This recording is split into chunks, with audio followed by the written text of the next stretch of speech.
எல்லாருக்கும் ஆயுர்வேதா தெரப்பி அப்படின்னா பஞ்சகர்மான்ற வார்த்தை எல்லாருக்கும் ரொம்ப தெரிஞ்ச ஒரு வார்த்தை. அதே மாதிரி இப்போ பார்த்தீங்கன்னா டீடாக்ஸ் நம்ம இருக்கிற உடம்புல இருக்கிற நச்சு பொருளை வெளியில கொண்டு வரதுக்கு ஆயுர்வேத ட்ரீட்மெண்ட் எடுக்கிறோம் அப்படின்லாம் சொல்றாங்க. இதெல்லாம் உண்மையிலேயே பலனளிக்கக்கூடியதா? இதுல எந்த அளவுக்கு அறிவியல் இருக்கு அப்படின்னு நம்ம பார்க்கலாம். ஆனா அதுக்கு முன்னாடி இந்த மாதிரி ட்ரீட்மெண்ட் வெறும் சோர்வு, ஸ்ட்ரெஸ், தூக்கமின்மை, ஒரு சில வலி சார்ந்த நோய்கள், மூட்டு வலி, இடுப்பு வலி, கழுத்து வலி, இந்த மாதிரி விஷயங்களை தவிர ஆயுர்வேதா தெரப்பிக்கு வேற என்னென்ன ரோல் இருக்குன்னு நம்ம தெரிஞ்சுக்கணும். பல வியாதிகளுக்கு இருக்கு.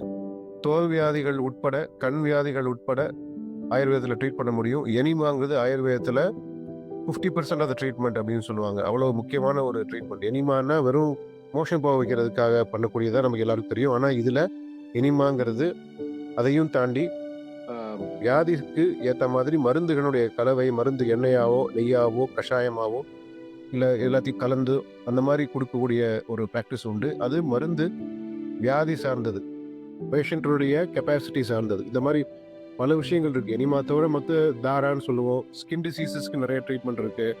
இந்த மாதிரி பல வியாதிகளுக்கு ட்ரீட்மெண்ட் இருக்கு. இப்போ என்ன கேள்வின்னா, இந்த மாதிரி ட்ரீட்மெண்ட் ஒரு தடவை பண்ணிட்டோம்னா முட்டு வலிக்கும், இடுப்பு வலிக்கும் உடனே 14 நாள் ஆயுர்வேத தெரப்பி பண்ணிட்டா சரியாயிடுமான்னு கேட்பாங்க.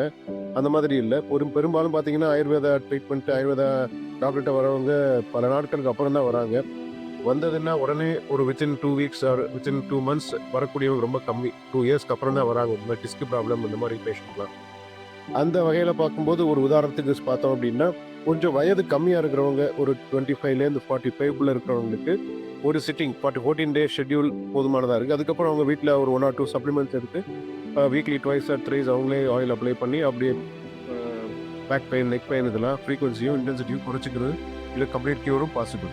ஆனால் கொஞ்சம் வயசானவங்களுக்கு இந்த மாதிரி ரிப்பீட்டட் சிட்டிங்ஸ் தேவைப்படுது. 14 நாள் ட்ரீட்மெண்ட் அப்படின்னு பார்த்தோம்னா ஒரு 6 மந்த்ஸ் ஒன்ஸ் அட்லீஸ்ட் அவங்களுக்கு இந்த மாதிரி 14 டே ஷெட்யூல் ஆஃப் ட்ரீட்மெண்ட் தேவைப்படுது.